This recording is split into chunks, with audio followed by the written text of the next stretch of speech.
Good. Good morning, everyone. Welcome to Senate Travel, Recreation and Wildlife, Cultural Resources. We've got a heavy slate this morning, so I'm going to jump right in. It's good to see everyone. We've got some important topics in front of us and looking forward to them.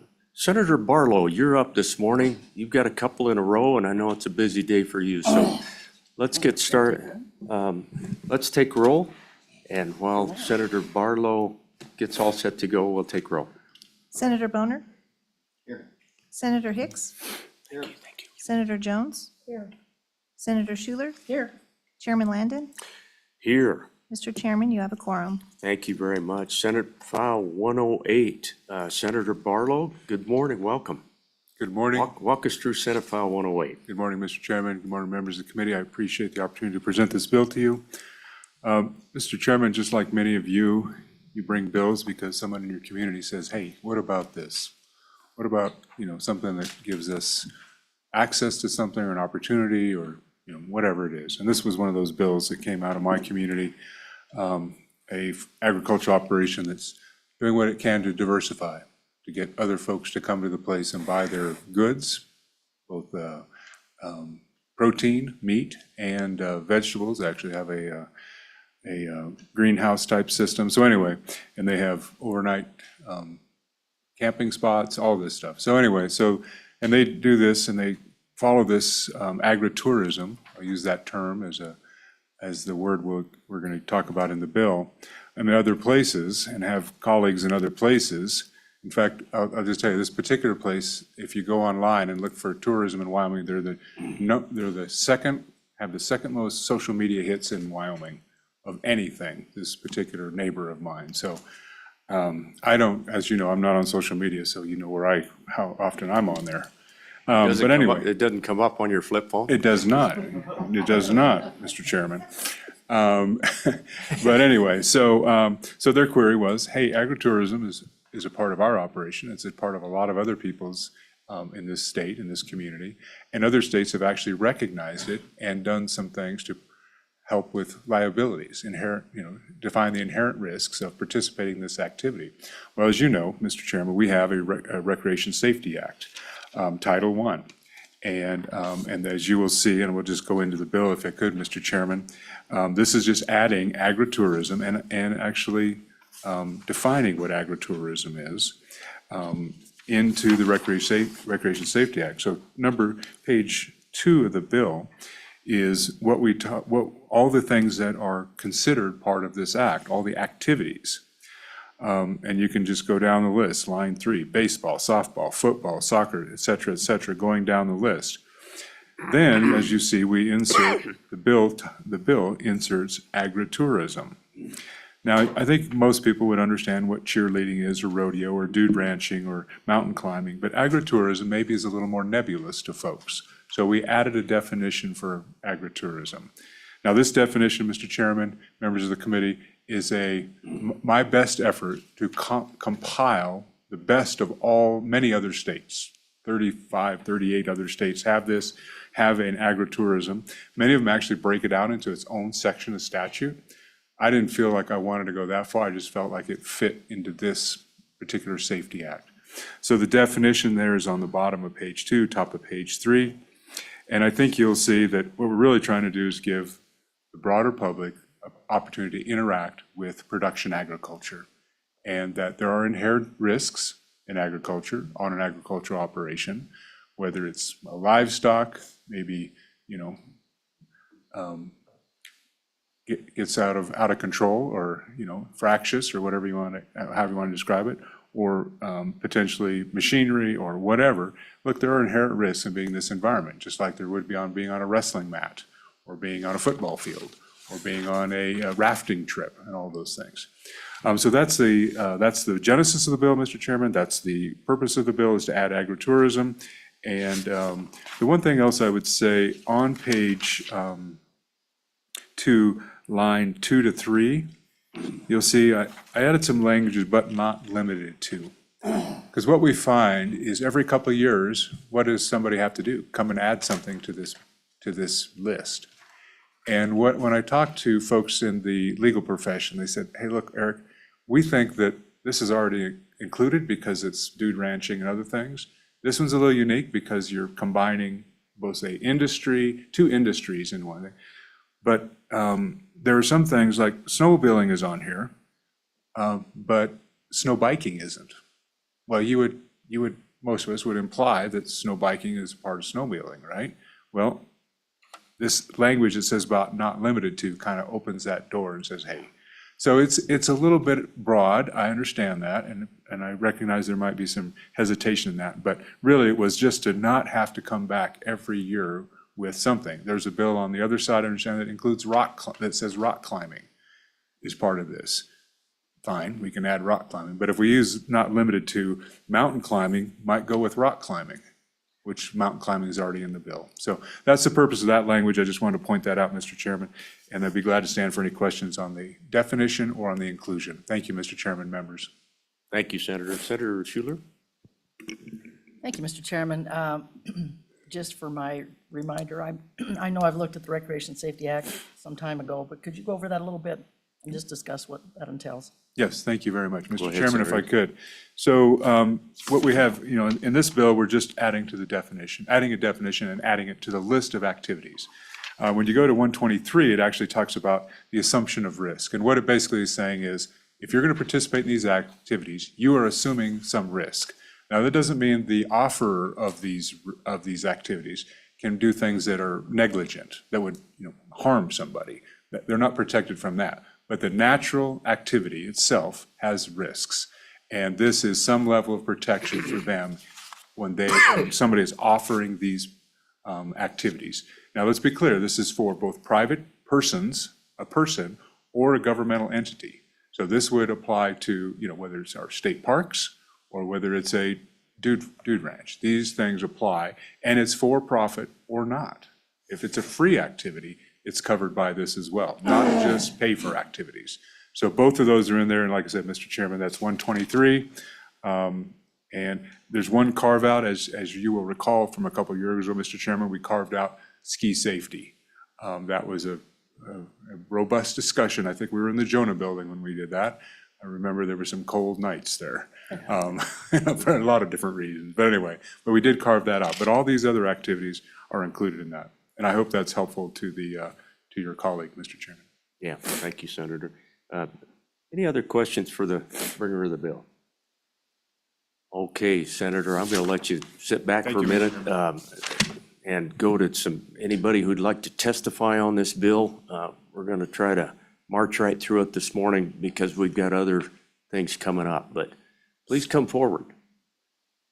Good morning. Good morning, Mr. Chairman.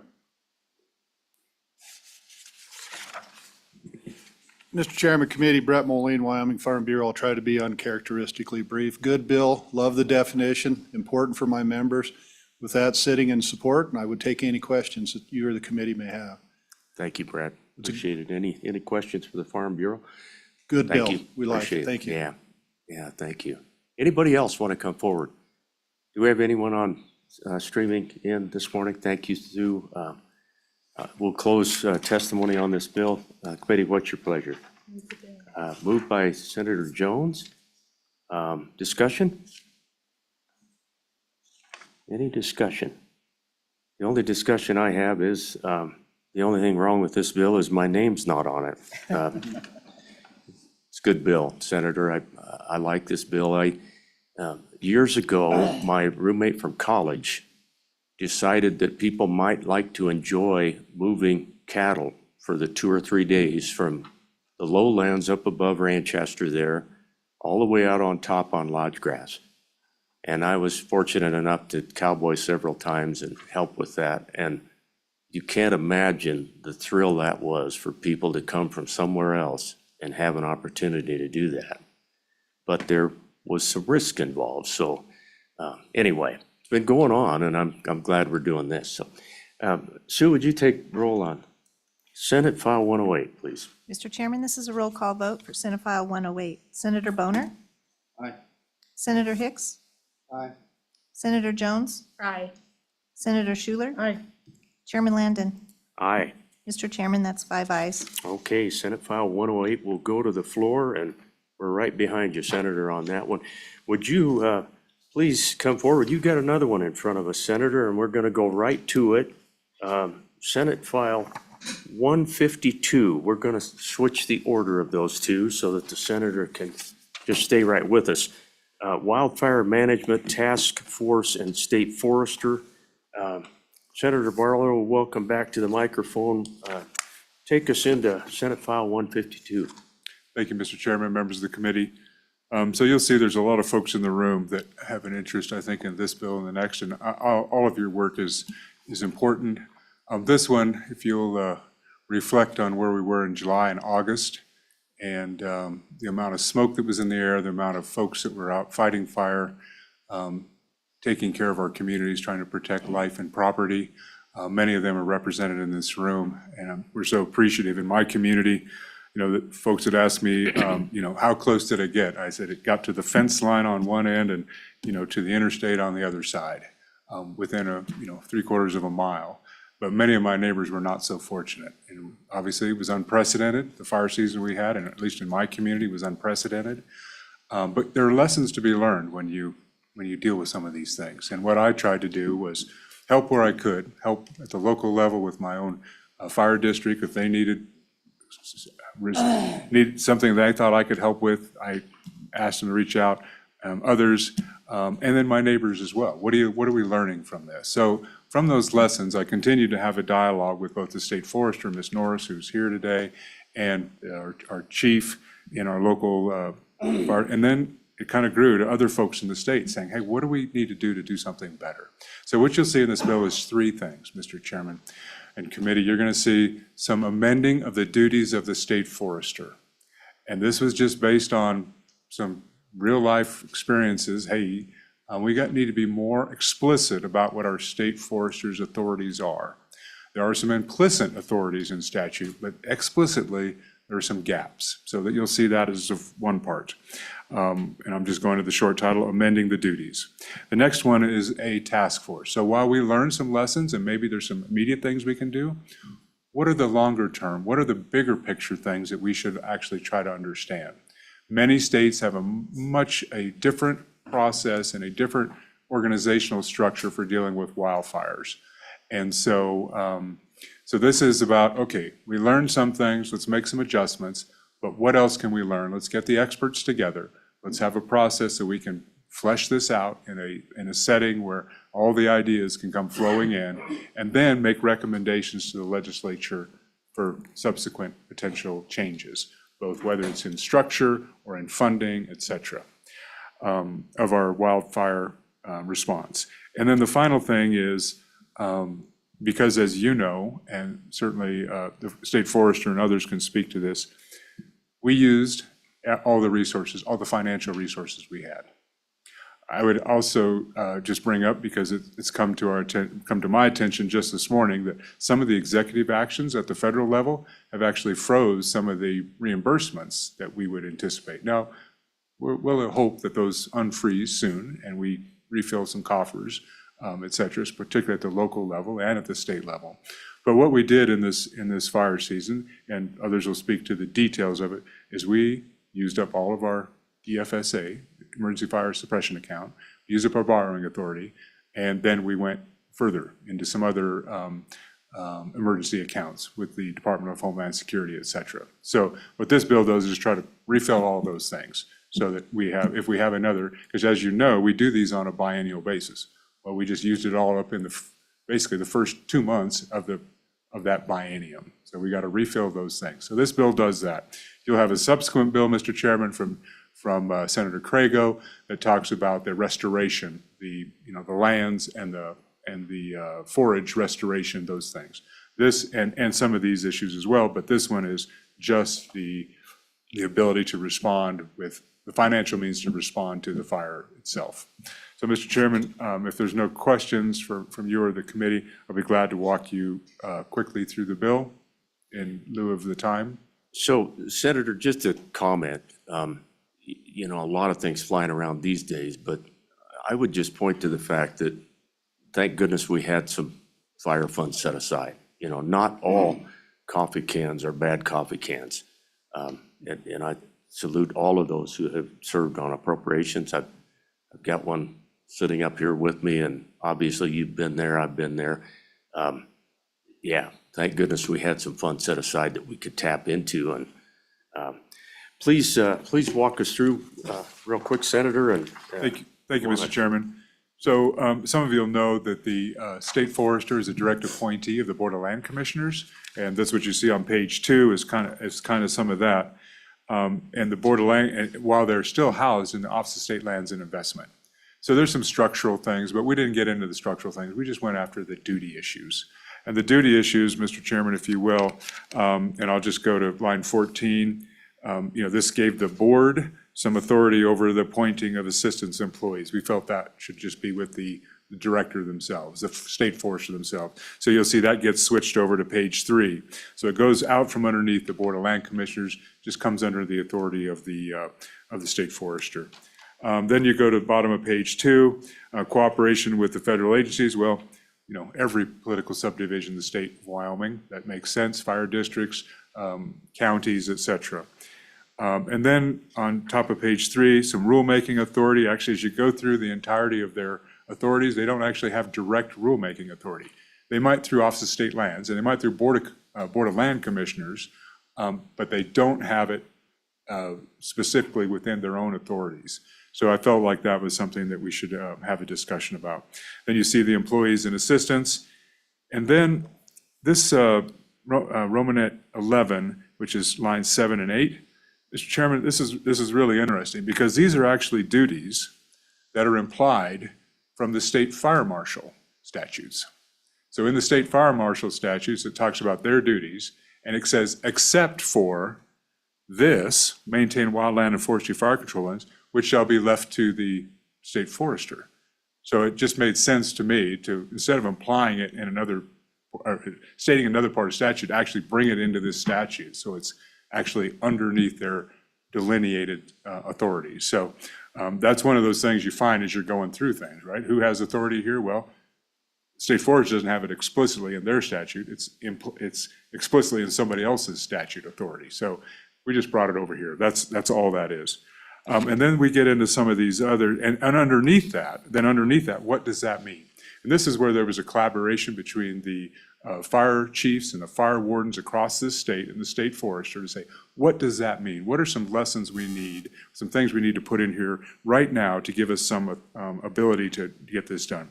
So the first one has to do with the fire management coordination reimbursement of state lands and lands of its agencies. So now we're talking about, whether it's the military department potentially, and we've had that discussion many times, as some of you will recall, or it's game and fish, state parks, et cetera. State forester can kind of be that central point to say, hey, we got to do this. Why? Because all of those lands border either private lands or federal lands, et cetera. It's got to be a collaborative effort. So having someone to kind of help it. The next one is fire management assistance. Now, let's be clear. Assistance means, as you know, when a fire takes place, the local authority has initial responsibility.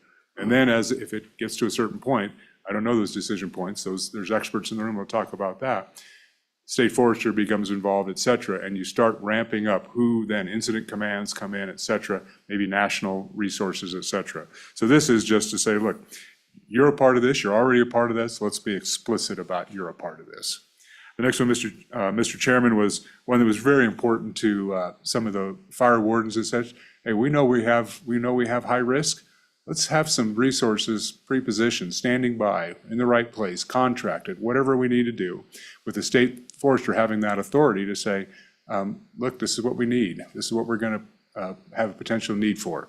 So, I spent numerous nights watching the dry lightning and in our area. And, if the resources were there, and I called in a few fires myself this past summer, along with many of my neighbors and a lot of folks out there. But I just say pre-positioning this equipment, and then you'll see on the bottom of page 3, training. That became something that was very interesting in our community about the challenge of getting volunteers. So how can we actually grow the volunteer forces, if you will, in our own communities And training might be one of those ways the state forester can assist our local jurisdictions, whether it's a fire district or in my community's case, a special district, a board to do that.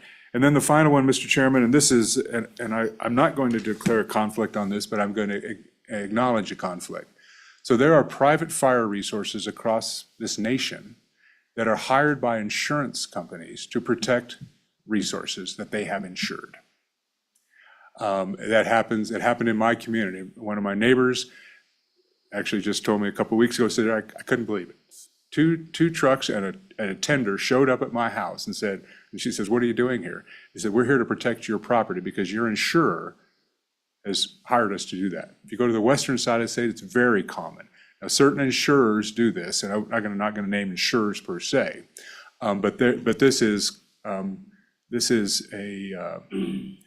it's happening. It's happening. Now, the second thing that these insurers are doing is they're actually helping in the front end before the fire is there to say, if you want to be insured and you want this protection, we're going to do some defensible space work. We're going to actually make your place, help protect your place before we have the challenge. So they're kind of doing things on both ends. They're pre-fire, preparation, and then if there is an incident and they're called in that area, they show up and they do the protection for the community, for that business owner or homeowner or whatever it might be. I just learned something new. I did not know that. Yeah, so there is, and on the western side of the state and some of those, high risk, with the interface to the trees, the mountains, the forest, it's even more prevalent. You'll have these, and I've spoken with colleagues that, and you'll maybe hear from some folks today that work over there. And the issue is, and what this is trying to get to is have some standards and training, et cetera. So when these private resources are coming in, there's a way for them to interact with incident command. Yeah. They're not, nobody's being put at risk or so they're not going down the wrong road where something has been closed or whatever. So we're really trying to elevate the understanding of these resources. Now, I think there is a good cooperation, but let's have something more formalized, a better understanding. Now, the disclosure is my brother-in-law and sister own one of these companies. And they are responding all over the country when there's fires. So anyway, I have no interest or financial interest in it, but it's something I've become aware of because of the interactions I've had with them about, in these fire seasons, during fire season.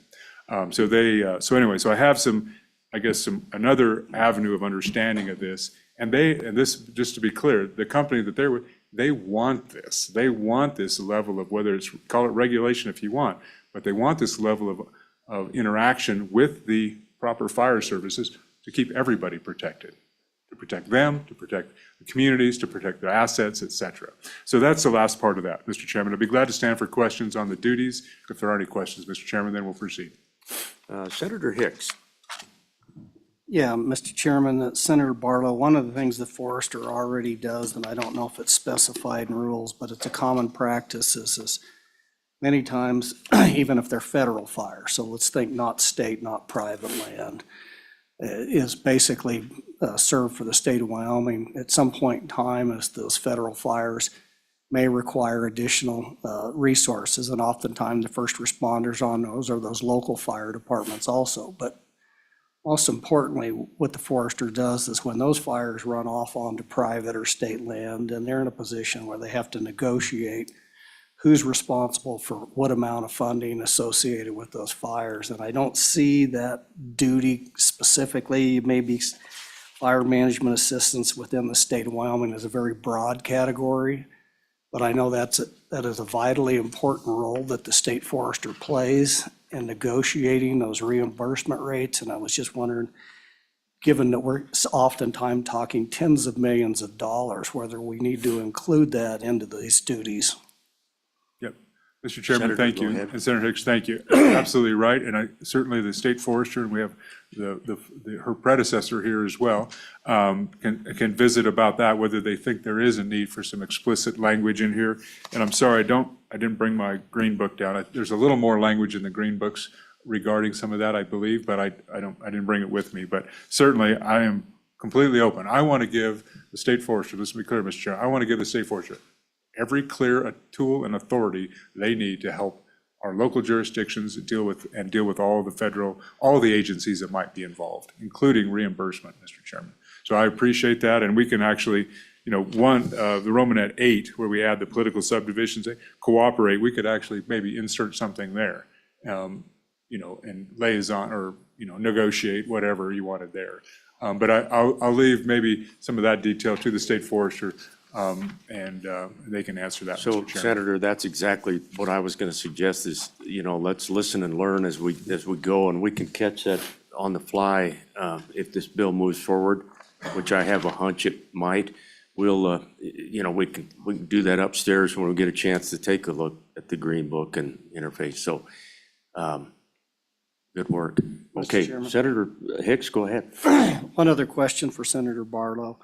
And so when we look at this bill and we get to Section 3 and Section 4, those are pretty much duplicative of the stuff in the next bill. And it just seems to me that the next bill was more of an omnibus wildfire spending bill that probably remove these from this section and then try to get that bill passed out because they're duplicative.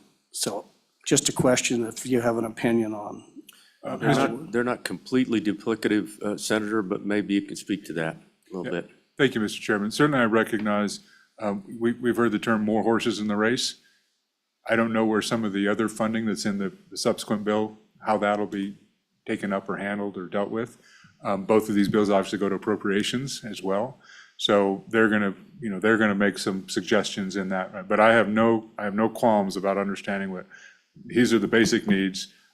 Let's accomplish them. If it's in this bill or another bill, I have no ownership in that. I just know, I think we all understand what needs to be done. Let's just make sure we accomplish it. I'd love it for it to be in the budget and have that accomplished, but I don't know where that process goes either, Mr. Chairman.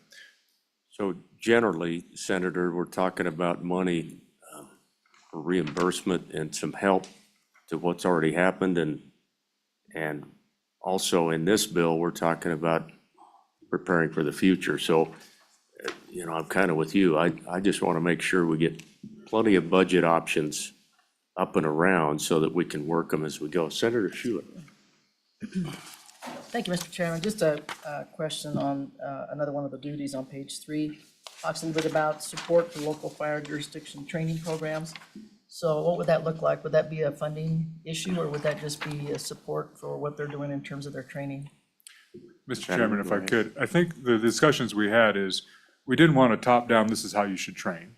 We wanted what do you need? And if the state foresters can be of assistance in helping standardize, across districts, et cetera, that would be the role. But I don't know at this point. Certainly, I'm sure the fire districts would love some training funds. And if the legislature wanted to kick some out, I'm sure that they would be appreciative.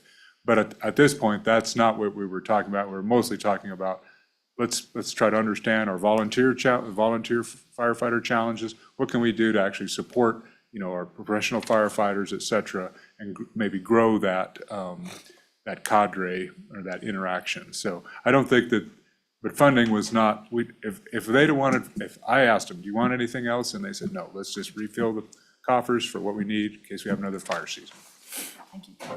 Okay, Senator, Mis- keep going. I think Mr. Chairman, so Section 2, and as you know, all of you are tenured members of the legislature. Sometimes we just got to get the folks together and talk about what we need to do next. And that's what this is. This is a task force. It's an 11-person task force, a couple House members, a couple Senate members. It's obviously a task force, so we can have executive and other folks, executive branch and other folks.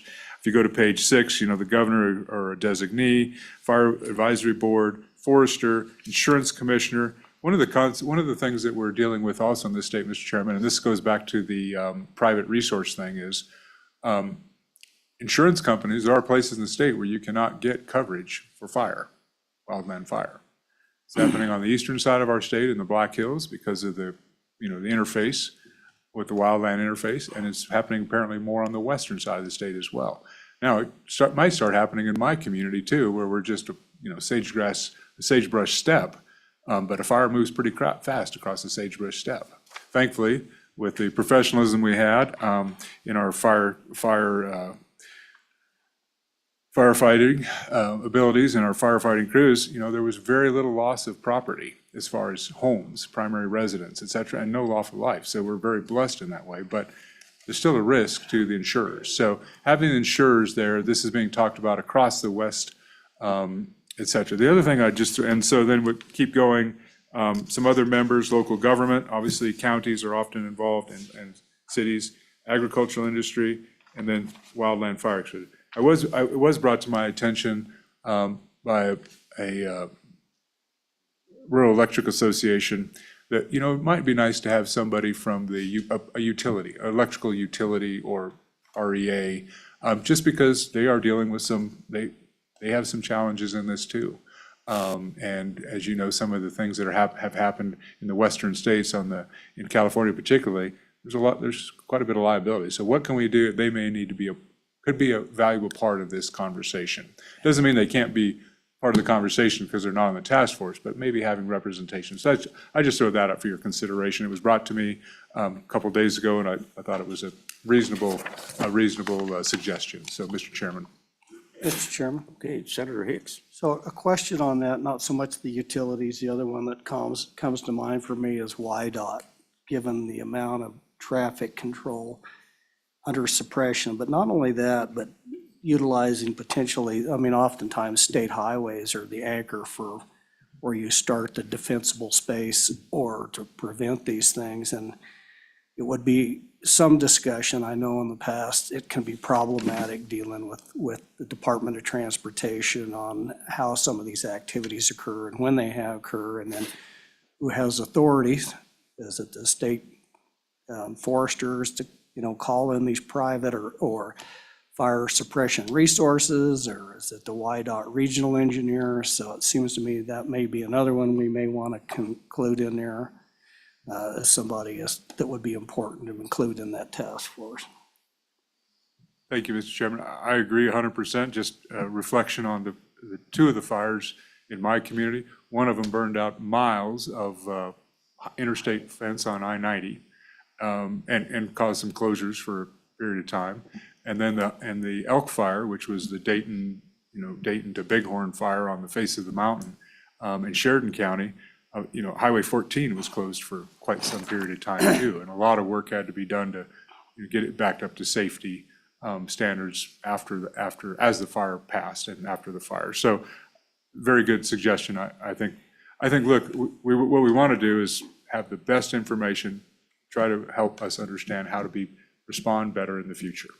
So there's no ownership in the number of people or how many or the qualification of people. Let's just make sure we have the right people at the table and try to do the best we can. Mr. Chairman. Senator, I agree. And, I worked with the director of YDOT up in the Du Bois country, the big fire up on Togety this summer.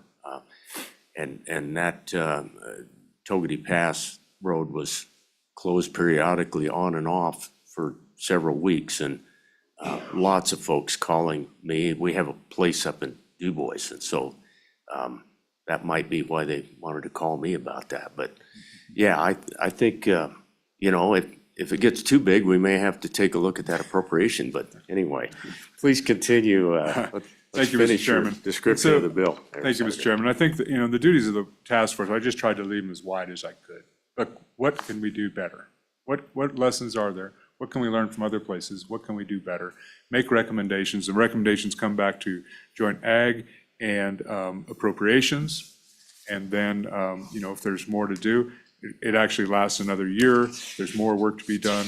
Some funding for the members of the legislature, and then for other folks that might be asked to participate who are not state employees. And then we go into the fire suppression account, special contingency, emergency accounts, et cetera, in section 3. So, Mr. Chairman, I don't know that there's, and obviously, I think one of the most important things in this bill is section 6. We're gonna do these things, we need to do them now. Fire season, if you'll recall last year, I think the first fire of the season was in February in Laramie County, first wildland fire. So, Mr. Chairman, you stand for any questions, and thank you for your time and consideration. Senator, nice work describing the bill, and the timing is obviously spot on. I really, I think all of the senators, all the representatives have had this on their mind for the past several months as we prepared for this session. So appreciate your work and getting us a vehicle to take forward. I look forward to learning from everybody in the room. So any further questions of the sponsor? Senator Schuler. Thank you, Mr. Chairman. Yeah, the question I had is basically, I see you have the task force terminating in 2026. I'm just kind of wondering, I know some folks in the legislature don't like task force, but I think this is one that's really important and really needed. Just wondering if you find out after, a year of having this task force up and running that you still don't have everything you need.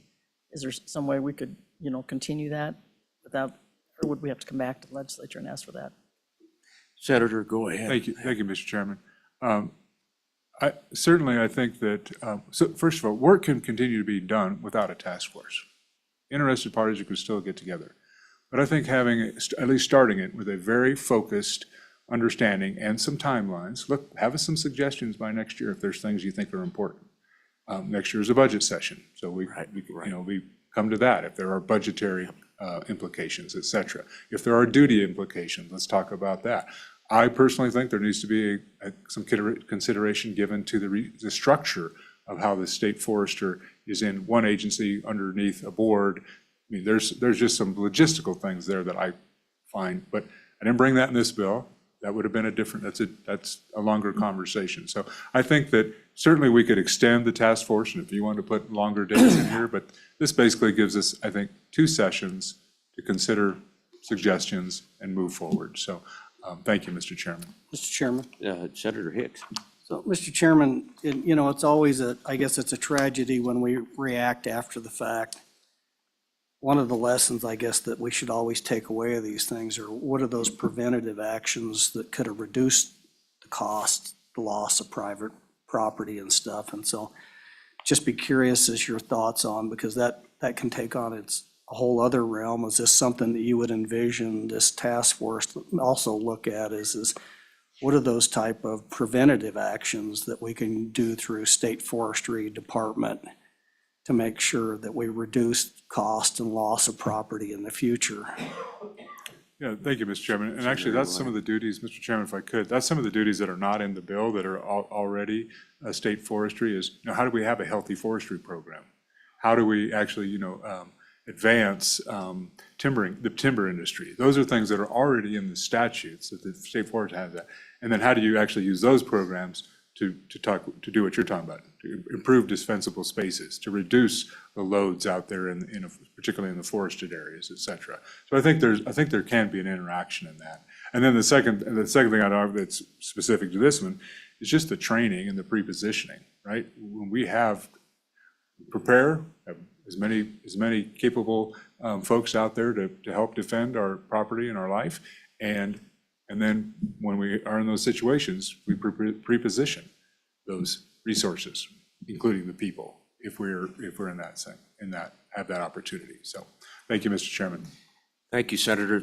So many things on lots of minds this morning, I'm sure, on this front. We've got a lot to learn and a lot to prepare for. And I wish we didn't have to worry about what happened last summer ever happening again. But, I'm pretty worried about how dry our Western United States is getting. And boy, we've seen what can happen in the blink of an eye out in California and elsewhere. You bring up the insurance situation, and our Judiciary Committee took that up, Senator, during the interim, and pondered whether or not government is insured enough. We haven't revisited that in 50 years. We forwarded what is probably an unpopular bill because it suggests that maybe we ought to pay a little bit more for insurance. That may not happen, but the point is the whole insurance world out there. You can't insure a home down in eastern New Mexico where my sister lives. They don't get insurance on their houses. Just fascinating. Thank you for your work on the bill, Senator. If you can't stick around, we understand, but if you can, we may have a question for you a little later. Thank you, Mr. Chairman. So the experts are in the room. I want to give a shout out to the firefighters and the many people who worked so hard this summer to save lives and property for the work they did. And Mr. Chairman, I do have another bill in an adjoining committee. So when they summon, I'll step out, but I'm sure it can be handled, and I appreciate your consideration of this bill. Thank you, Mr. Chairman. Thank you, Senator, and I know that all of us up here echo your thanks to everybody who stepped up this last summer. Absolutely incredible how many people did how many things, and thank goodness we came out of it okay. Thank you, Senator. Let's go to testimony. I'd like to hear from our agency folks. I see a good friend who might want to come up. You know, we would sure welcome the former director too, and anybody else. Please just line up, and we appreciate you guys being here. Good morning. Good morning. Morning, Chairman Landon and members of the committee. My name is Kelly Norris, and I am the Wyoming State Forester. With me today is Assistant State Forester, Fire Management Officer Jared DeLay. The good senator really walked us through this bill, which was excellent. He did a great job. And as he said, this Senate File 152 has 3 parts. The first part has to do with the state forester's duties. The second part is the creation of the Wildfire Management Task Force.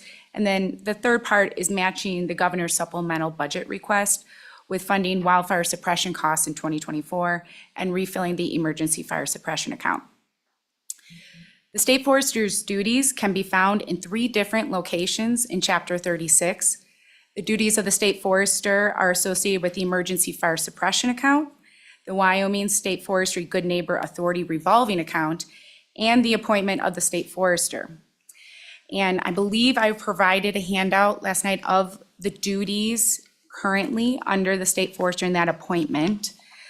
And with that, the majority of the proposed duties in Senate File 152 are duties the state forester is actually already being expected to do.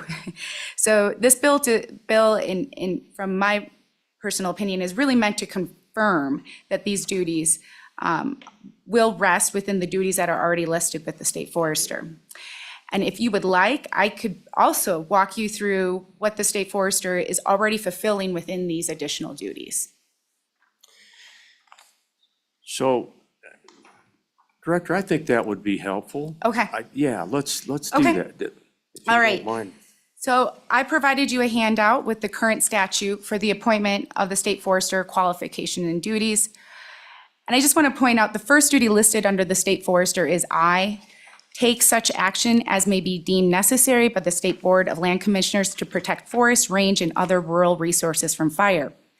This responsibility shall in no way diminish the responsibility or authority of the local fire protection districts. So this is the duty that the state forester has been utilizing for over many years for wildfire management. And as the good senator pointed out, as you go through those duties and you come down to the bottom, that's where we start with the Senate File 152 and some of the proposed amendments to the duties. And he has already pointed out, cooperate with federal agencies to fulfill the intent of this section. Well, obviously, the state forester does more than cooperate with the federal agencies, correct? So the proposal that is in there to add all political subdivisions of the state really is to cover conservation districts, fire districts, all the other districts that the state forester does coordinate with, and clarifies that. And then moving on to page 3, line 1, the adoption of rules. So let's see here. So described in this article. So this is something the state forester has already done in coordination with the Rural Fire Association. So the state forestry has established statewide procedures for obtaining and completing task books and receiving a red card in Wyoming. And that has been done with the Rural Fire Association. I expect the adoption of rules associated with wildland fire will continue to be in coordination with the Rural Fire Association. When you go to the next duty, appoint assistants and employees as are necessary in executing the duties of the division. This is something, just like we talked about, the state forester already does.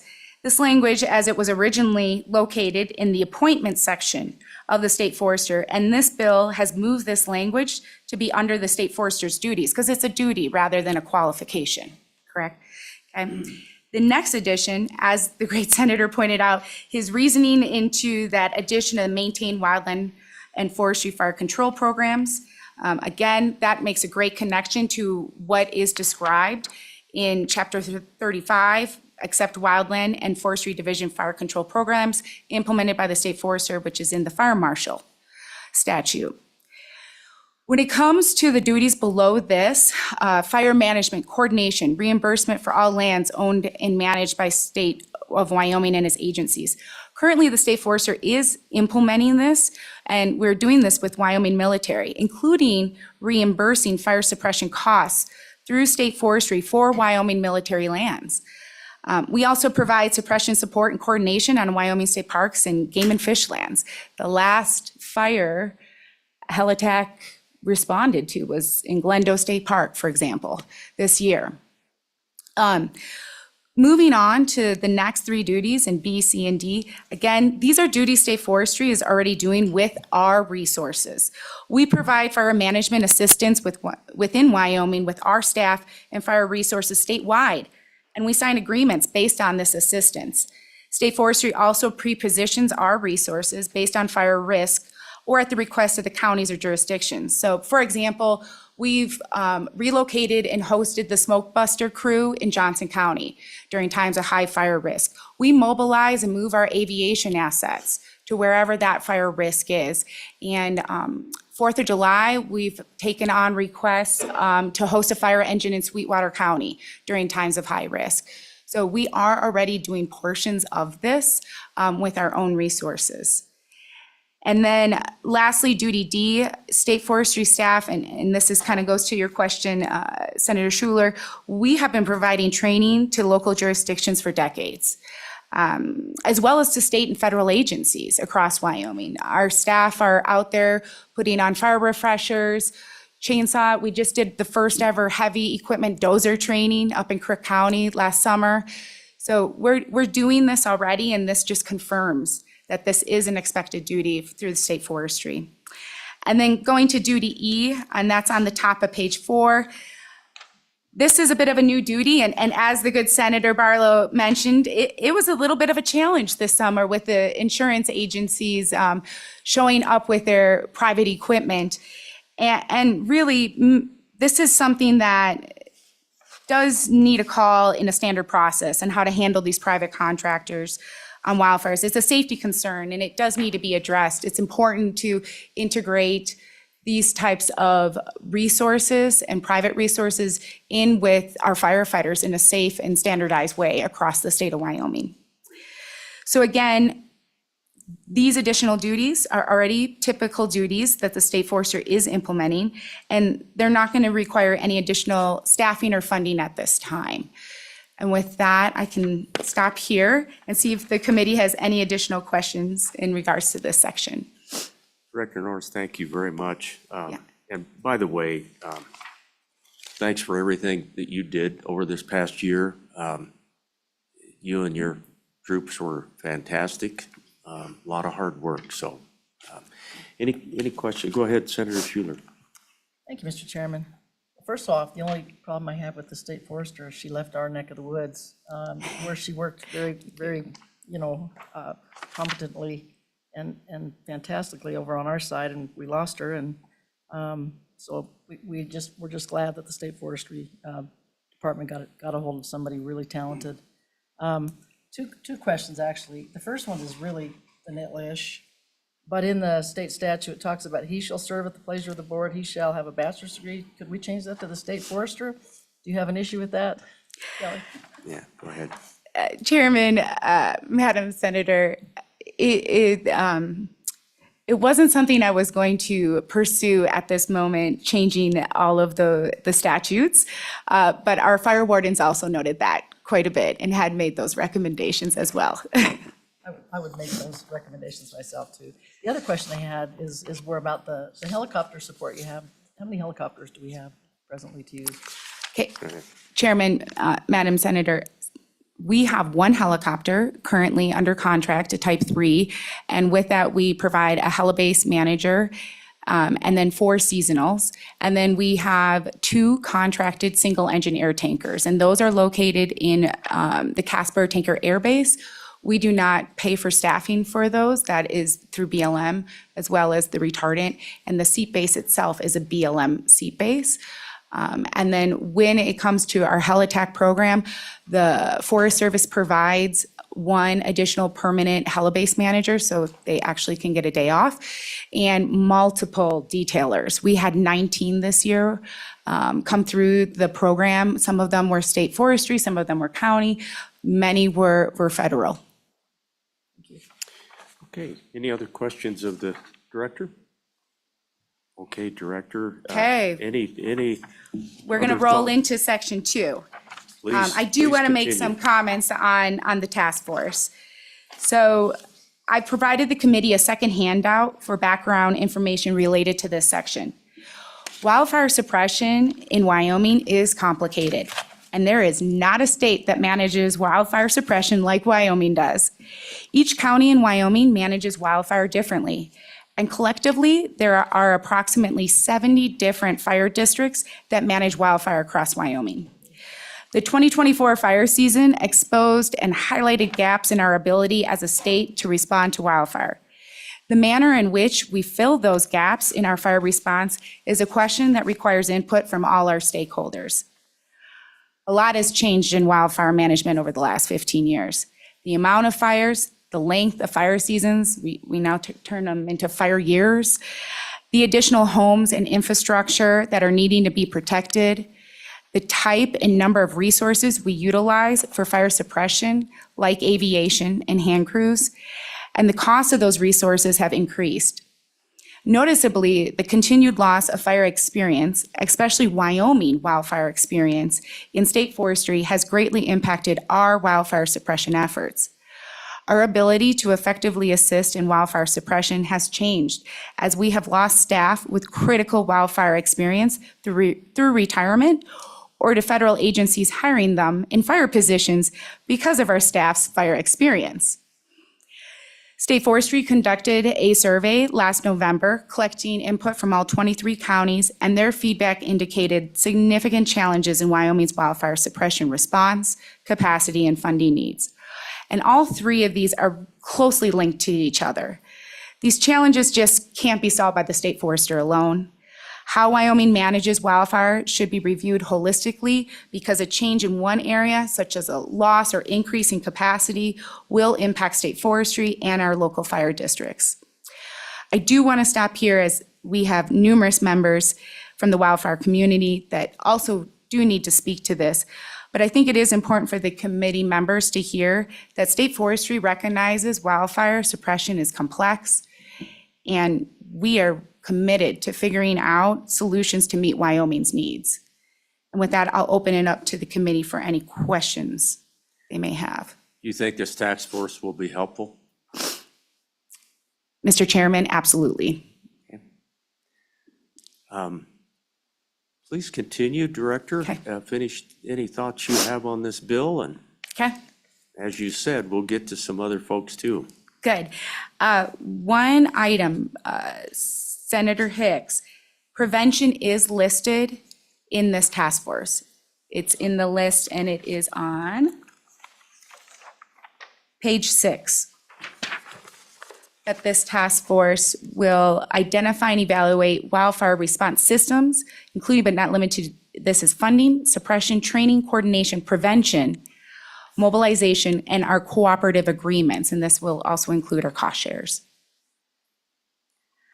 So outside of that, lastly, section 6, again, section 3 matches the governor's supplemental budget requests associated with the emergency fire suppression account. So this bill matches it exactly in the supplemental. The next one coming up has a little bit more put into the EFSA, just so you're aware. So this one just is exactly the same as what is in the supplemental. It provides an appropriation for the general fund to restore $20 million to the emergency fire suppression account. It increases the fire borrowing authority from 20 to 30 million through the legislative stabilization reserve account. And it also includes reimbursing the borrowing to cover the suppression costs for the 2024 wildfires, which use the legislative stabilization reserve account. So again, this appropriation request is critical to ensuring funding availability for public safety and protection. And with that, I thank you for your time, your consideration of this bill, and I will open it up to any more questions the committee may have. Okay, any questions? Go ahead, Senator Hicks. Mr. Chairman, when I look at the experience from some of our surrounding states, both to the north in Montana and Colorado, even with the appropriations that we have in here, which is up to 50 million with the emergency fire suppression and the borrowing, that still pales in comparison to what some of our neighboring states have spent due to wildfire suppression costs. And so, and you may not have those numbers in hand, but my recollection is a number of years, the state of Montana was $76 million in 1 year, and in Colorado, when they had all the, predominantly a lot of those are urban and the Black Forest and stuff. But in your opinion, under similar circumstances, is this an adequate amount of money, given the worst case scenario, or even a 10% probability that we could have a worse year than this year? Director? Mr. Chairman, Senator Hicks, what we did is used our average. So over the average, the emergency fire suppression account has spent $7 million a year.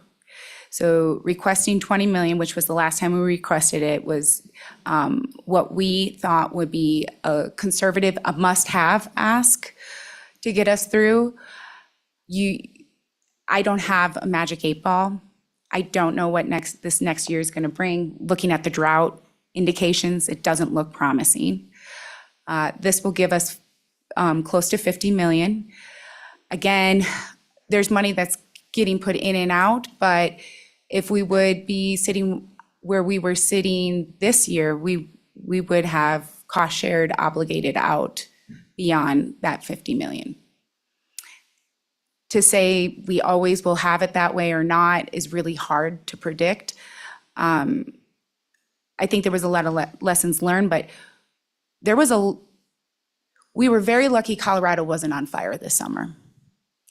We were able to hold our federal resources were able to bring in quite a few Type 1 helicopters, quite a few severity resources into Wyoming that probably every time Colorado did go on fire, went away to Colorado.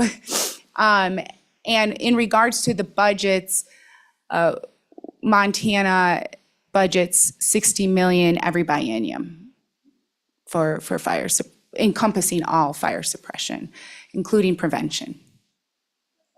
Okay, thank you, Director. I hope you both would you like to add anything to the, appreciate you being here, and both of you, by all means, we'll maybe be asking some questions a little bit later. I want to get to other folks who'd like to testify on the bill, if that's good, and we'll let you sit back for a minute. Would anyone else like to come forward? And we see a familiar face.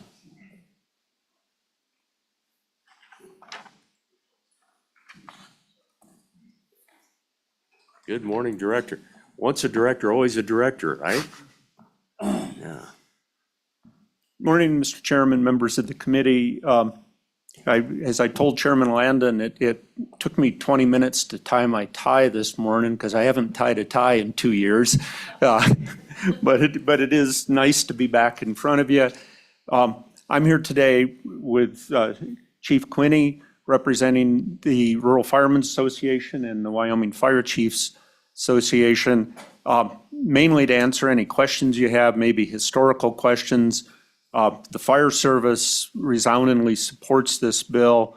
I think this year did bring up some maybe gaps in responsibilities and things that needed to be clarified.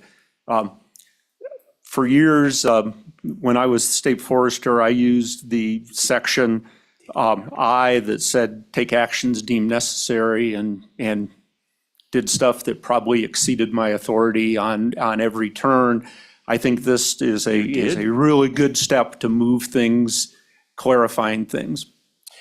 Appreciate that. Did you do the formal thing of introducing yourself? I'm People sorry. streaming, and I'm that's sorry, on me, Mr. so- Chairman. I'm Bill Crapser, here representing the Rural Firemen's Association, and I'm the retired state forester from Wyoming. Thank you, William. Appreciate it. Senator Hicks. Yeah, Mr. Chairman, I just wonder if the statute of limitations has run out on those authorities, or Well, we can, thankfully, there's no attorneys in the room that I see, so. Mr. Chairman, Senator Hicks, I think while I may have exceeded my authority, I don't think I broke any laws while I was doing that. Anyhow, I know you guys have a lot on your plate today. I'll turn it over to Chief Quinney and be glad to answer any questions, historical or anything. I will, before I turn it over to expand on Senator Hicks' question about our neighboring states. The way, and I think that's one thing where it is important to have a task force to look at how we are doing fire suppression, fire management in the state. The state forester mentioned that Montana budgets $60 million every biennium for fire suppression.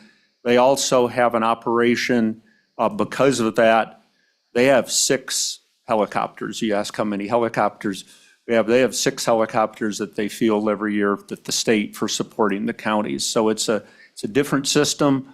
I'm not advocating for that, but it is a different system in how things shake out. so Mr. Crapser, real quickly, we've got a question from Senator Schuler, and go ahead. Thank you, Mr. Chairman. Just a question, I probably should have asked the state forester this, but any one of you probably can, where you've been around the block a little bit, you can probably answer it. Do we have any problems with jurisdictions where, the fire starts in a private, and maybe our locals take it on, and then goes into BLM, or it goes into the forest? Do we have any issues with that, or would this task force be able to handle that if there were issues? Mr. Chairman, Senator Schuler, state forestry does a annual operating plan every year in each of the 5 state forestry districts to work with how I guess way to say it be rules of engagement on how we're going to work together. Almost every fire in the state of Wyoming is a multi-jurisdictional fire. You're either going to have private land, state trust land, some other state lands, BLM, or Forest Service land in almost every fire. That also leads to Senator Hicks's question about cost shares and those sort of things. Once you get the fire going, a large fire where they have a team come in, or more of extended attack, all the parties do get together currently and do delegations of authorities, so the incident commander knows what their responsibility is. I will also note, Senator Schuler, I did like your suggestion of changing the he to state forester. I brought that up when I first saw this, and I think people decided it probably wasn't a hill to die on today, but it's probably an important thing. Thank you, Mr. Crapser. Chief, welcome. All the way from the far corner. Thank you. Yes, from wonderful Uinta County, right, Senator Schuler? Thank you. Mr. Chairman, Eric Quinney, President of the Wyoming Fire Chiefs Association. I just wanted to testify in support of this bill on behalf of all the Wyoming Fire Chiefs. This is our #1 priority bill for us this session because we cannot do what we do without the state's help. In terms of, and specifically state forestry. I mean, the bill codifies what she already does and going above and beyond in helping us. But the importance of the task force, I can't speak enough to it, because we have to, what I need in Uinta County is different than what Campbell County needs. And really a helicopter in Casper doesn't really help me a lot in Evanston. But so we have to take that holistic approach, like the forester said, in figuring out how we can do it better in Wyoming so that we can be prepared, we can hopefully do prevention and limit our liabilities on these big fire seasons. But we have fire districts in this state that have budgets of less than $100,000. And so one retardant drop from a DC-10 in their jurisdiction could ruin them. And so we have to have the state's help. And we have to have a collective help from our neighbors in surrounding counties. And so the state forestry brings us all together to work. And so that task force and looking how we do it and how we can do it better is just super important. Certainly the appropriation is super important because none of us can afford to fight these fires on our own. So I'm not going to duplicate all the information that everyone's provided, the good senator from Campbell County and the state forester, but speak to the importance of this bill for us from the fire community moving forward so that we can continue to do what we do. Chief Quinney, thank you. Really appreciate you being here, and thanks for all you do out there. And that goes to everybody all across the state that you represent. So any questions, committee? Okay, gentlemen, thank you. We're going to keep moving because I want to make sure we get Senate File 152 out of here today. We've got another important bill right behind it. Similar issues will be discussed, but please come forward. I'm going to ask everybody to be to the point, be quick, share some good thoughts, and then we'll move on with Senate File 152. Good morning. Good morning, Mr. Chairman. My name is Kevin Reddy. I'm the president of the Federated Firefighters of Wyoming. We represent the career firefighters across the state, and we strongly support this bill. As been stated many times, the importance of the task force. Wildland fire is starting to change across the country. We're seeing massive increases in urban interface. We talked about the fire in Laramie County last February. We just saw massive urban interface fires in Southern California, and then also the Marshall Fire in Colorado in 2022.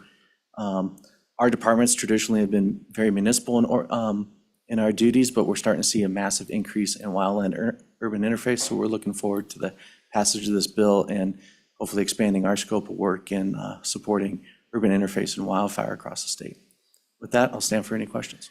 Kevin, thanks. We appreciate your interaction through the process, and obviously perhaps even as we move into task force work and all the things ahead. So thank you for that.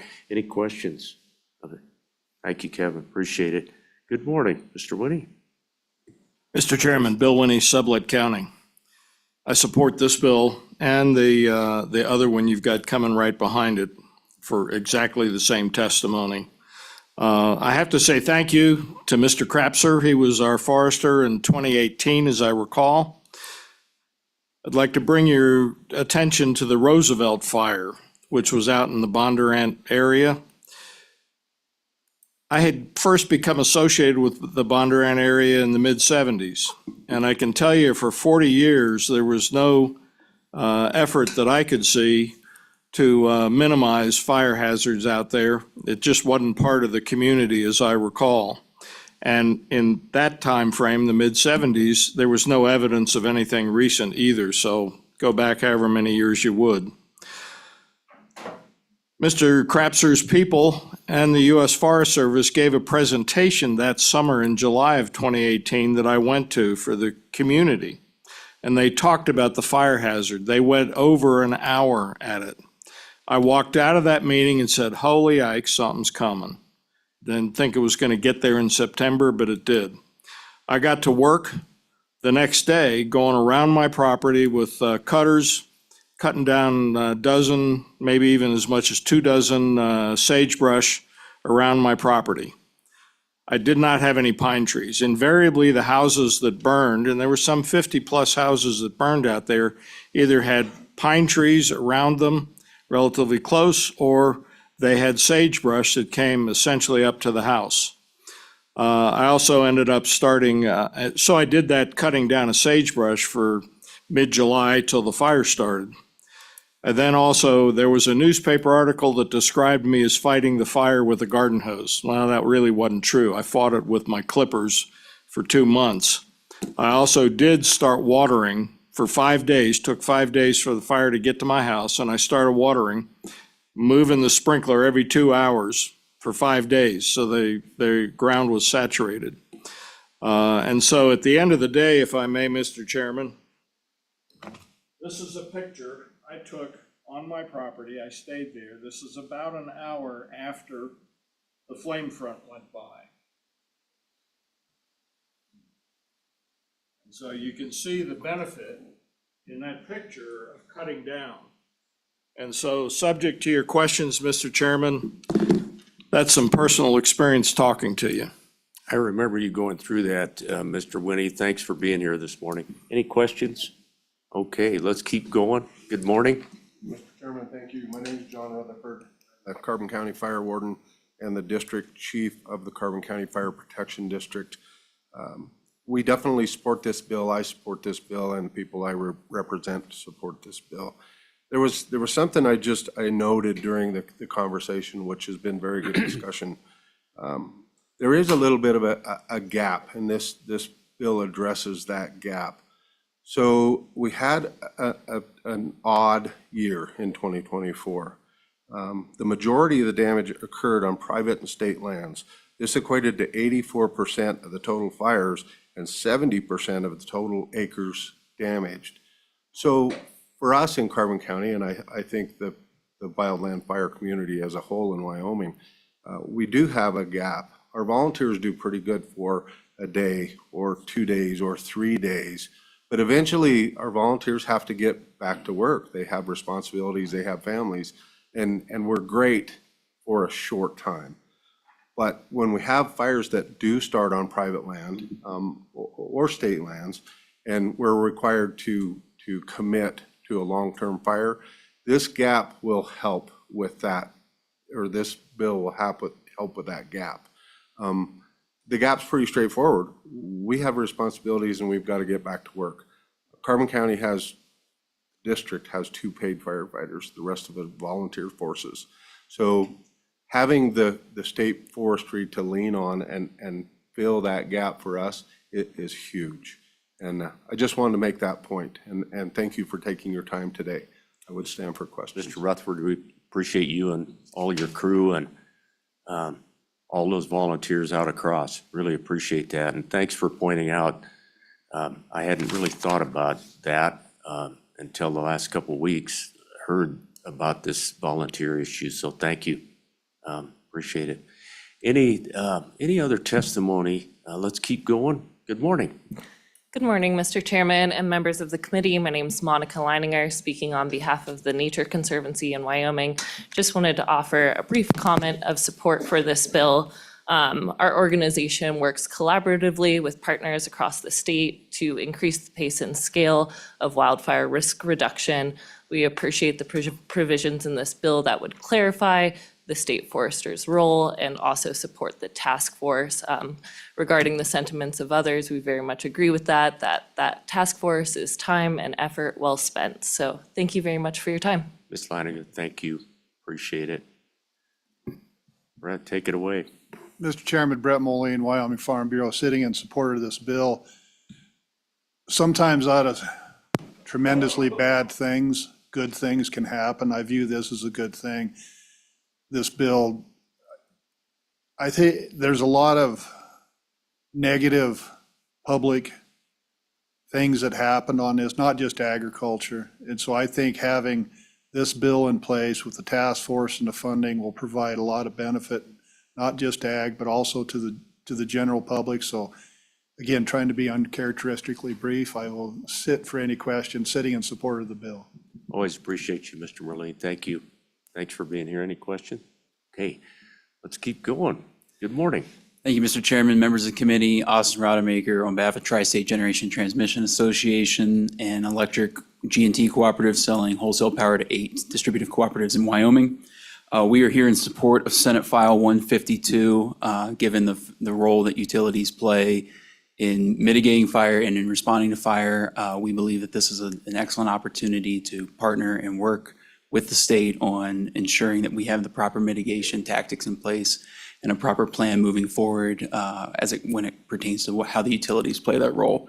If I may, Mr. Chairman, we do have an amendment that the good senator talked about, and Mr. Taylor of the Wyoming Rural Electrical Association, who isn't here, they sent the JV team and me today, but he has spoken with Mr. Cooper and the good Senator Barlow about this amendment. So if I may, Mr. Chairman, I'd like to propose one.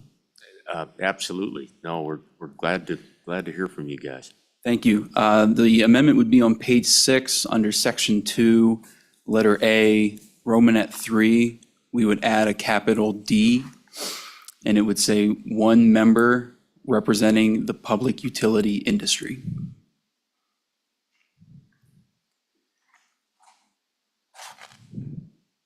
So that's page, give us that location one more time, okay? Page 6? Page 6, it's under section 2A, Romanet 3. We would add the letter D, and that would say one member representing the public utility industry. So, Mr. Chairman, you just Senator Hicks. insert that on line 7. Okay, gotcha. We appreciate that, and we'll take that up as we work the bill. Appreciate that. Yes, Thank sir. you. Thank you, Mr. Any Chairman. further comments from Tri-State, No, sir. our WREAs? And just, you might want to remind Ms. Taylor, sometimes when the JV team comes in, it's hard to get your starting job back. That's right, Mr. Chairman, and thank God this is recorded, right? Thank you. Appreciate that. Good morning, Mr. Good morning, Magagna. It's good Mr. to see you. Chairman. Yeah. Jim McGagnon with the Wyoming Stockholders Association. First, would like to begin by commending our state forester and the teams that worked with her, both internally and externally, with all of the fires this summer. We became very involved in that process and created a relief fund. Unfortunately, we were able to provide some significant short-term help to over 30 different landowners that were impacted by those fires. As far as the first part of this bill, as the state forester pointed out that these are duties she's already exercising, we see value in having these listed in statute so that there's no doubt in anyone's mind, either within or outside of government, but we call more attention to all of those responsibilities that the state forester has and perhaps can better enable her to act with flexibility and timeliness by having those spelled out. So we're supportive of that part of the bill. We think there's an important role for the task force and commend Bill for bringing that forward. The one thing I would emphasize is that while in the heat of fire, we're all focused on putting out fires, but what's important and what I hope the task force will look at both ends of the spectrum as well, the preventative end on the beginning and the recovery end on the other, because those are both critical in the long-term picture. And so I think this is an opportunity to look at those and say, do we have the right mechanisms in place? Does state forestry have all of the responsibilities and flexibility that they need to respond through that whole spectrum? Because we represent the ag sector, the private lands in particular, and there's no separate entity out there for that. When we deal with the fire issue with state government, we work through the state forester. So we believe this is important and encourage your support for the bill. That, Mr. Chairman, I'd be happy to take any questions. Mr. McGagna, thank you. And obviously, your association will play a big role in all the work coming forward on that task force and elsewhere. And appreciate you being alongside to make sure we draft some good things going forward. So thank you, Mr. Chairman. Appreciate it. Please keep going. Good morning. Good morning, We're Mr. here Chairman, first and- Okay, good morning. members of the committee. My name is Holly Kennedy. I'm here today representing the Wyoming Association of Conservation Districts and our 34 individual conservation districts across the state, standing today in support of both sections of this bill. We do see the value in codifying many of these actions that the state forester has already been conducting, as well as giving her the additional authorities for the ones that she hasn't. As you all are well aware and well familiar with, the more nimble that we can allow her to be, the better off we are, because she is often making these decisions with a great sense of immediacy on the ground. So we would speak in support of that portion of the bill. And then, of course, we would speak in support of all of the funding to refill the coffers, if you will, and set us up for success for the next wildfire season. Unfortunately, I don't see that these wildfires and these level of wildfires are something that we're going to be reprieved from anytime soon. We would also speak to, of course, while we appreciate that this bill does address many immediate needs in the fire recovery, post-fire recovery, we also would be supportive of that longer term approach and that longer term vision. And as part of that, we would like to offer for conservation districts to be a part of that task force and a part of that conversation. As you well know, conservation districts have a lot of knowledge on the ground of these issues and are already a leader in the arena of the post-fire recovery efforts. And with that, I would like to tee up, I'm joined here today by our president of the Wyoming Association of Conservation Districts, who is a member of the Clear Creek Conservation District there in Buffalo. And so I'd like to turn it over to him to introduce himself and speak a little bit about specifically what his district is currently engaged in these efforts. Okay, thank you, Holly. Good morning, Mr. Chairman and members of the committee. I am Ryan Philgrove from Clear Creek Conservation District and the newly elected president for Wyoming Association of Conservation Districts. I did want to just recognize our appreciation for the sponsors of this bill. Obviously from Buffalo, Wyoming, I feel like we were in the heart of all of that wildfire activity, as well as the I would say neighboring districts surrounding us. One thing that I wanted to bring up for the committee is the conservation districts are basically the coordinators of the restoration efforts. So we appreciate all the forestry division's work on the forefront, and then behind the scenes when restoration starts and the funding starts flowing from several different agencies and grants and federal monies, we're the ones that are able to coordinate those efforts. That is also coupled with the NRCS and the Farm Service Agency in those areas.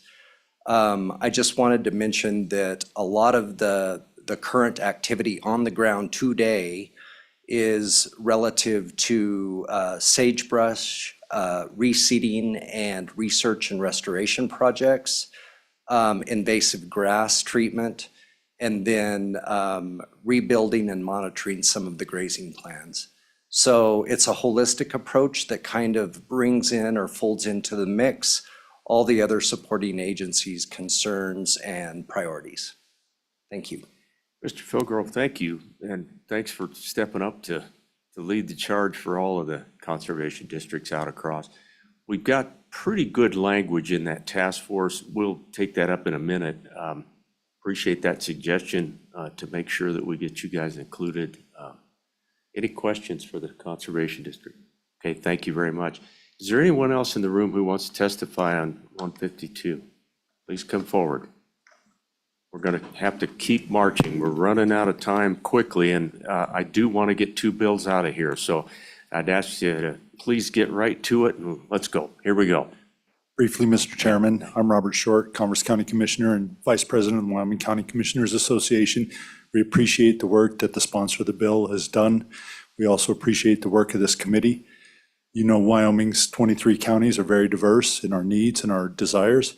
However, we stand in unanimity in support of this bill, and we hope that the committee will pass it forward because we believe that it does great things for our state and the people of our state. Thank you, Mr. Chairman. Mr. Short, thank you. Appreciate you guys. Appreciate the commissioners. Any questions? Okay, let's keep going. Good morning. Good morning, Mr. Chairman, members of the committee. My name is Josh Van Black. I'm a division chief with Laramie County Fire Authority on and for the bill, particularly Section 3, making the fire suppression account whole again. I was the incident commander on the Happy Jack fire last March, and knowing that I had the backing of state forestry, both physically, their staff came out and lended a really important hand on that fire, but also financially, knowing that I could order aviation resources and have that fire suppression account behind me. As Chief Rutherford said, one single air tanker drop could bankrupt a lot of Wyoming's fire districts. And so having that support and the bankroll, that insurance policy of the fire suppression account behind us when we're operating in those emerging incidents is really important. So with that, I'd be happy to stand for any questions. Josh, can you give me your last name again, please? Van Vlack. Okay, thank you very much. It's good to have you here, and thanks for all you do. Obviously, the Happy Jack was a little touch and go. Yes, it was. Yeah, thank you so much. You're very welcome. Okay, anybody else in the room? We're on Senate File 152. Okay, I noticed that we do have some folks streaming in. Sue, do we have anybody who wants to testify on this bill? Mr. Cooper declined. Okay, thank you very much. Okay, committee, I'm going to close testimony on this bill. What's your pleasure? Move the bill. Moved by Senator Schuler. Any discussion? Mr. Chairman. How about page 6? Do we have an amendment, Senator Hicks? Mr. Chairman, I've got several amendments. Let's go to page 4. Okay. Mr. Chairman. So, and this will be the same for line 15 and line 21. Mr. Chairman, we've limited the participation by legislative members down to 2, and I'm just cognizant of the fact that this reaches every corner of the state of Wyoming, and the order of magnitude from public safety to state expenditures, I think we should take into consider to broaden that participation. I anticipate there's going to be a lot of interest in the legislature in this, and I want every geographic area within reason to have some representation. So, Mr. Chairman, what I would do is on line 15, I would delete 2 and insert 4 members of the House of Representatives, and after that, from different geographic regions of the state. So it will read 4 members of the House of Representatives representing different geographic regions of the state, appointed by the Speaker of the House. Same language on line 21 would be 4 members of the Wyoming Senate representing different geographic regions of the state, appointed by the Senate President.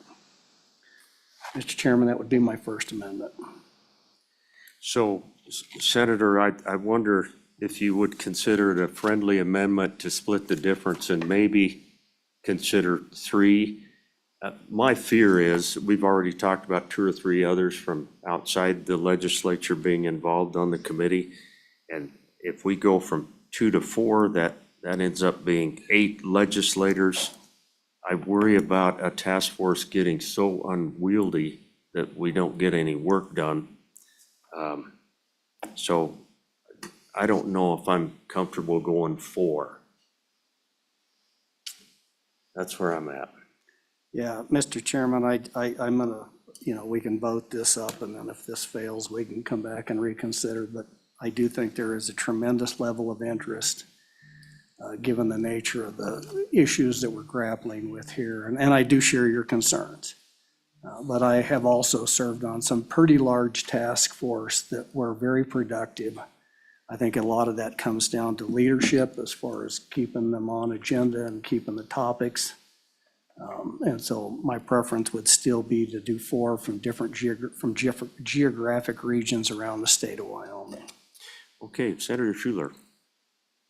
Thank you, Mr. Chairman. So I'm wondering, what would our total be if we went with 8, along with all the others around here? I haven't done my math yet, so.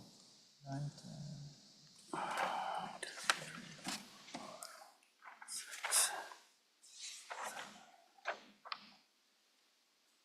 Would that be 16? 12, and then if we add more, the way I've got it. You bet, your math's different than mine. I think we're at 12 or 14, and if we add 4 more, that would put us up around 20.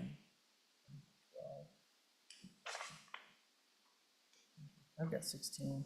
Yeah. Any other discussion on the amendment? Are you ready for question? Yeah. All those in favor of Senator Hicks's amendment on page 4, please say aye. Aye. Aye. Any opposed, no? I'm a no. Amendment passes. We've got 4 members of, and we'll make sure the Speaker and the President spread them out from around the state. Okay, further amendments. Mr. Chairman, Senator Hicks.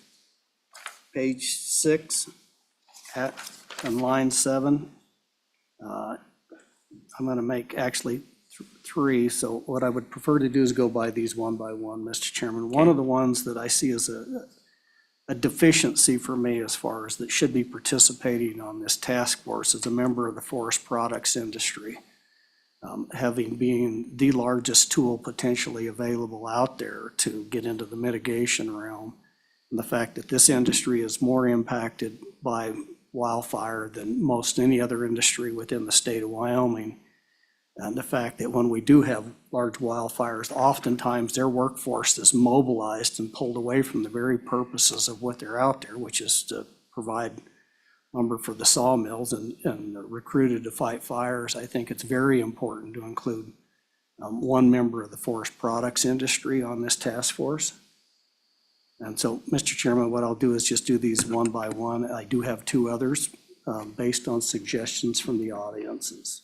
So again, we're enlarging the task force. I share your concern, but I think the order of the magnitude, and particularly with representatives from this industry, needs to be on this task force. So, Mr. Chairman, I would move that we insert on line 7, one member of the forest products industry. Would that be D then? Yeah, it would be D. So, Senator, the only concern I've got, obviously, is the size of this thing, and we're going to have to think about that appropriation. We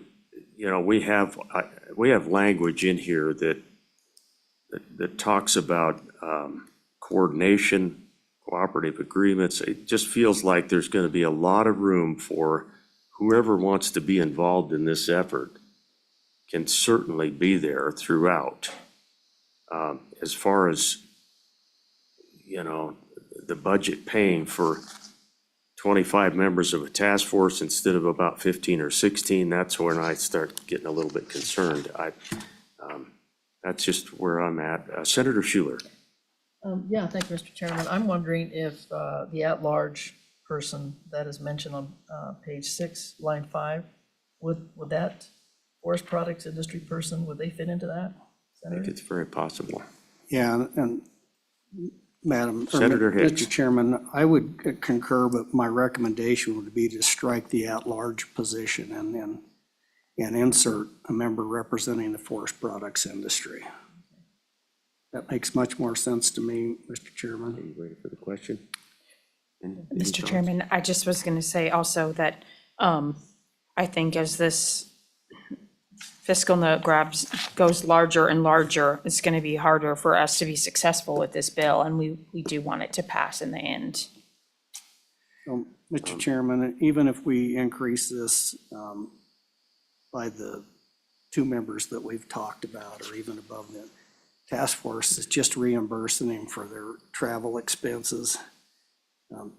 So Sure. in the big picture, $50,000 when we're talking about $70 million of expenditures is a pretty small component, and that's just the state, not the local government. Okay, so the amendment has been modified, Sue. I want to make sure that you've got that. The amendment would strike paragraph C on page 5, line 5 on page 6, the one member at large with wildland fire subject matter expertise, and replace it with someone from the industry, from the products industry. Do you have that?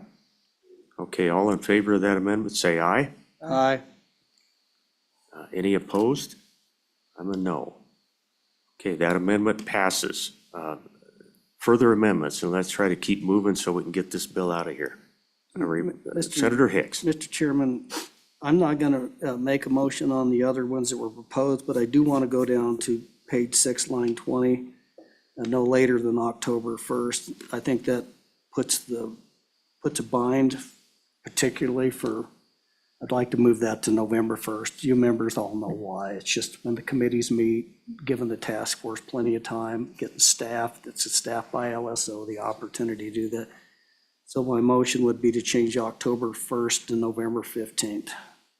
November 15th. Sue, do you have that? All in favor of that motion, say aye. Aye. Any opposed, no. That motion passes. We're back on the bill. Anything else, committee, on this bill? Mr. Chairman, Senator Hicks. page 8, line 5, change the appropriation from $25,000 to $40,000.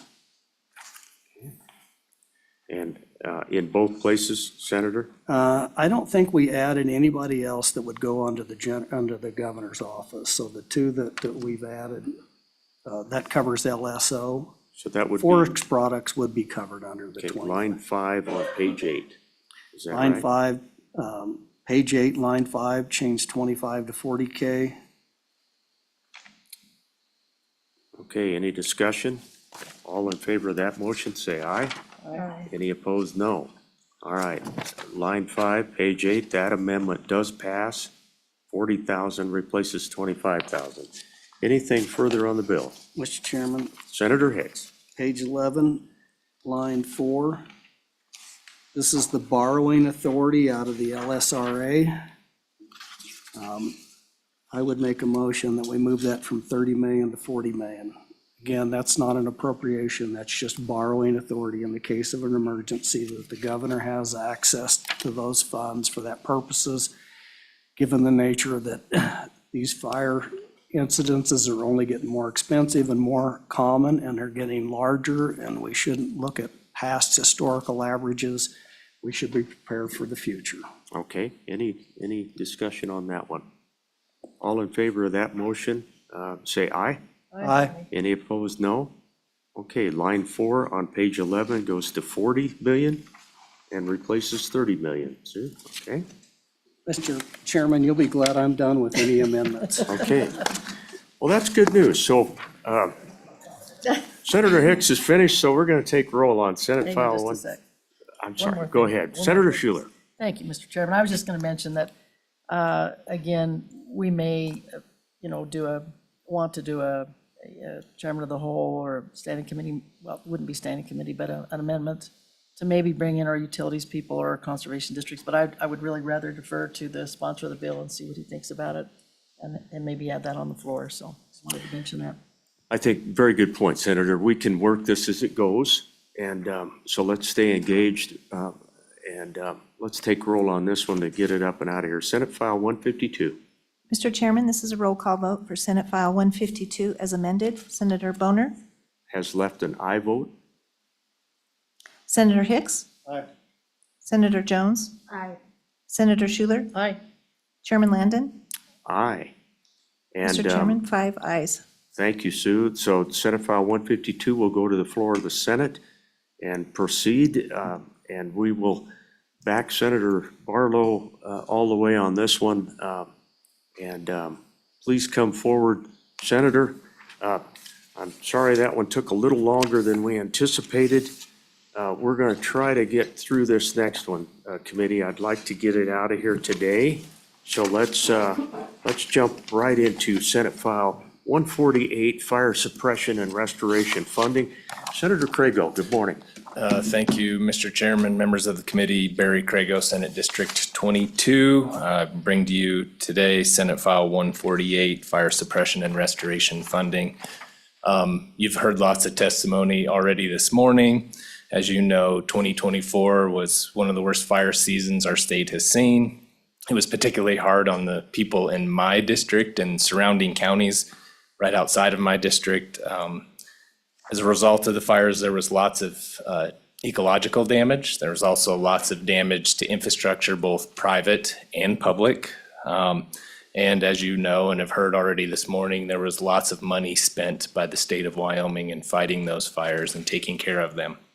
This bill intends to fix some of those issues. As you know, the chief executive had something similar to the language in this bill in his initial budget request.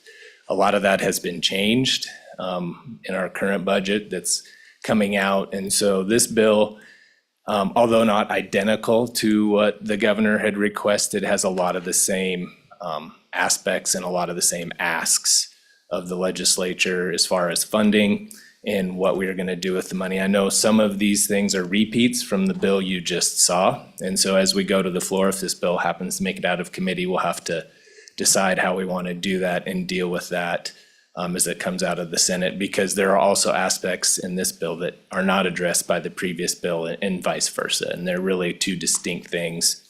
And I think we can make that happen. It'll just take a little coordination between this committee and all of our colleagues on the floor. And so with that, Mr. Chairman, I'll walk through the bill and I'll probably do it quicker than I normally would, just since you've heard a lot already this morning. Appreciate that, Senator. And just on the way by, maybe point to a couple of spots that we may want to identify as we go forward that duplicate or overlap. Take it away.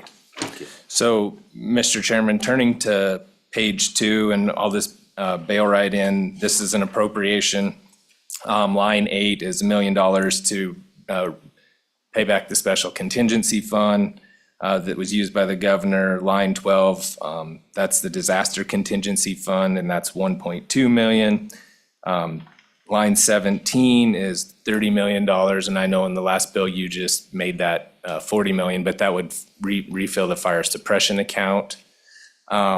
Moving down to line 21, there's $20 million to repay the loan that was used by the governor out of LISRA. And then moving down to line 6 on page 3, this is where we actually set up a bit of a steering group to help fund a lot of the issues, restoration issues, I should say, moving forward that were caused by the fires all over the state. I believe we had close to 600,000 acres of private and state acre land burned. There was a lot more federal land on top of that. A lot of that happened to be, within 100 miles of where I live. And so we're acutely aware of all of that. And so moving down through this, you'll see on lines 22 and 23 on page 3, there's $100 million allocated for purposes of restoring grass and vegetation destroyed by wildfires on private and state lands, preventing the establishment of non-native invasive terrestrial vegetation, or weeds as we call them, and on private and state lands affected by wildfires, replacing and restoring habitats destroyed by wildfires on private and state lands, and restoring lost public infrastructure. And then moving down line 8 through 11, there's $10 million allocated to repair watershed habitat and facilities for municipal, community, and county water supplies, which was also an issue up in our neck of the woods, but other places as well that might be applicable.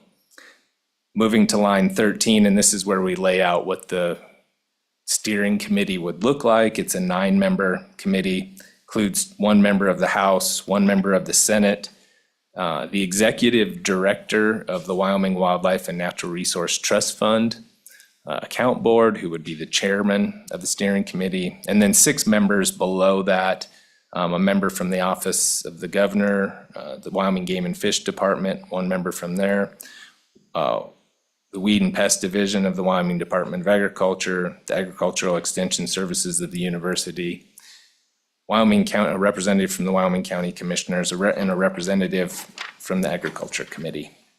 And, as you had this discussion on the last bill, those are all, I tried to keep mine smaller, but partly because this particular committee is not going to do a lot of studying. They're going to be reviewing grants and trying to get the money out to where it needs to go as soon as possible. But at the same time, laying a good number of eyes on it to make sure that it's spent properly and in the right places. And so the rest of that, page 6, just sort of sets out the duties of the steering committee. Get down to the bottom of page 6, line 16. Starting there, we talk about the requirements of the grants, and in this particular instance, we're going to have all of those reviewed by the Attorney General, make sure they're constitutional and provided according to law. And then moving to the top of the next page, we just start, moving down, there's an appropriation, line 8 of the bill, there's an appropriation to provide for the meetings of that steering committee. And I'm gonna move on quickly. The rest of this is talking about standard language regarding payments of those to the steering committee and how that will work. Line 7, page 8, steering committee shall terminate on the last day of 2026 or December 31st. We have some other reporting requirements. Moving on down to the bottom of page 8, just talks about our standard language. Funds appropriated shall not be transferred or expended for any other purpose. Page 9, line 7, that's the transfer language, where the money's coming from, where it has to go. And then section 3 there on page 9, line 15, that's the language for the $30 million for borrowing authority, which amends what we did in last year's budget. And so that's a pretty quick run through, Mr. Chairman, but I know we're short on time and it might be better if we spend time on questions or testimony. But as far as the overlap between this bill and the last one, it's going to be mostly the fire suppression and refill is the biggest dollar amount that's the same. The rest of this stuff is not, the 100 million, the 110 million actually is not included in the previous bill. And so that's the concept that's different in this particular proposed legislation. So Senator, thank you for that, and I agree. I think that's workable, as this goes forward upstairs. I would think that we can sort that out and make sure that suppression and those two accounts are taken care of in one bill or the other. This one primarily looks at the damage that's already been done and trying to see what we can do to bring our state back, right? Mr. Chairman, that's exactly right. And really it's going to focus on I was pretty specific on the language on ecological damage. And really I'm worried about the invasive species element up in our part of the world. As you all know, we've talked a lot about Ventonata, Medusa head. We also have cheatgrass up there. And so those are issues that can cost us a lot more than $100 million if we don't get on top of them right away. And those are a statewide problem. Those aren't limited to right where we are. They can spread rather quickly. And so that's really what I'm trying to get at. The original ask from the governor's office included allowed for that money to be spent on private infrastructure. This bill does not do that as currently structured. I felt it was more appropriate that we use that money on an issue that affects all of the state, not just that particular locality. Although those are issues that we may need to address as well, moving on down the line. But for now, this is really what I wanted to get onto and what we really want to keep this moving forward. And I would also note, it's a bit of a backup to the current budget. Do I think we can possibly amend this language into our budget as the supplemental budget? Possibly, but this is my insurance policy for my folks back home and the rest of the people around the state of Wyoming that, have seen all the damage on their particular property, both state and private. Yeah. So Senator, really enjoyed serving with you as the co-chairman of our Natural Resource Trust Select Committee. We spent a lot of time talking about this invasive species. This is spot on, fires or no fires. So appreciate you touching on that. A lot more that we could spend some time on. Unfortunately, we run short of that and we want to get this bill out of here. So if you can hang tough, I'd love to go to some other folks on this bill. I see our Game and Fish is here. Folks, I'm gonna shorten the testimony from everyone because we've heard from everyone basically on our fire situation. This mitigation bill, I think, is important for us to consider as well. Director, would you like to come forward? We haven't heard from the Game and Fish. You're welcome to. Okay, are we good? It's great to have you here. Thank you. This does involve your department, and of course, all of this does. But so I'm gonna. We're just flat out of time, folks. I'm sorry about that. I appreciate everyone being here. And is there anyone who stands opposed to this bill? We haven't heard any opposition this morning. I want to make sure if anybody's opposed, the rest of us will run you out of the building. But no, I'm kidding. I'm kidding. Okay, so we'll close testimony. Thank you for your indulgence, everyone, on that front. Committee, what's your pleasure on this bill? Move the bill. Moved by Senator Hicks. Discussion. Chairman, I have a couple of minutes. Okay. All right, let's see if we've got enough time to get them in. We're 10 minutes out right now, guys, okay? Not extensive, page 4, line 9, and this is just clarifying language that makes it more consistent with kind of the industry standard. So on page 4, line 9, after 2, strike repair and replace watershed habitat, insert restore watershed health. On page 4, line 10, strike facilities and just insert infrastructure. I'm just thinking that, a lot of restoration is loss of culverts and roads that may not be necessarily a facility, but is infrastructure, Mr. Chairman. So those are just kind of clarifying amendments. Does staff have those? Line 9, Sue, did you get those? Okay, committee, Mr. are we? Chairman, again, if we go over to page 8 on lines 14 and 15, it says report to the Joint Agriculture, State and Public Lands. Again, this is coming through the Wyoming Wildlife Natural Resource Trust Account Board and that facility. This is the standing committee for that organization and funding, so I would strike the strike agriculture, state and public lands and insert travel, recreation and wildlife. Mr. Chairman, and then on page 9, just to make it conforming with what we did on the last bill, page 9, line 18, strike 30 million and insert 40 million. Sue, did you get page 8 and page 9? Mr. Chairman, could you repeat the amendment on page 8, please? Page 8, let's go to line 14. So line 14, after joint, strike agriculture, state, continue down to line 15, strike and public lands and water resources, and insert joint travel, recreation, and wildlife. Okay, Sue's got that. Senator, I wonder if there wouldn't be a friendly amendment to just have that report come to both committees, but Senator Crago, any strong feelings one way or another on that issue? No, Mr. Chairman, one thing, if we're gonna change the 30 to 40, we also need to do it on page 2. That's all I was gonna add in there.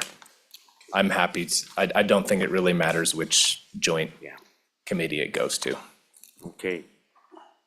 So, a conforming amendment on page 2, Sue, would take, on line 17, would take 30 to 40 million there as well. I think we could, Mr. Chairman, go ahead, Senator Hicks. I don't think that is conforming there because that's the emergency fire suppression account.